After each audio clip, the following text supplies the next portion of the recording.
Before tutorial begins, kindly click on subscribe button so that you will be notified anytime I release new videos. Don't forget to click on the bell button beside it so that you will always be notified. Now, if you're not okay with samorabot.com / your website name, you're not okay with that link, you can change it. Now, this is how you to change it.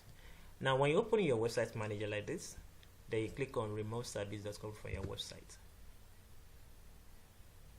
Now, in this place, provide any name you want to use. So let me use, for example.com. Maybe this is the new name I want to be using. We can write example.com or .ng, so any domain you like. So click on proceed.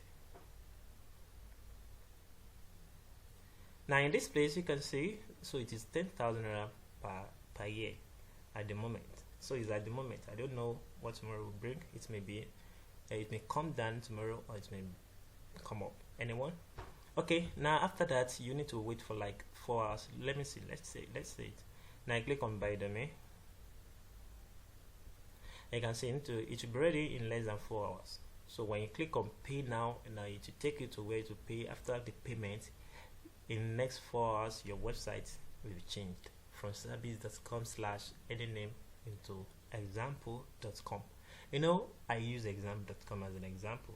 So if you like, you may use any name you like, any domain name you like. So I may even decide to use side.com. So which means after that 4 hours, my website will change from service.com / demo to change to side.com. So that is the simplest way to use custom domain on Samora.